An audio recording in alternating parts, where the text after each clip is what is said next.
national authorities have issued an emergency action notification for the United States until further notice. The use of nuclear weapons against China has been authorized and bombs are expected to drop within the next few hours on various targets, including those in newly annexed Canada.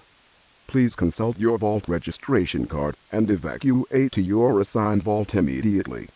A vault overseer will provide further instructions upon arrival at your assigned vault.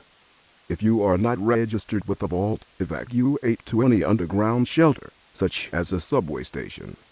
This station will now cease transmissions. Please proceed to your vault or underground shelter now.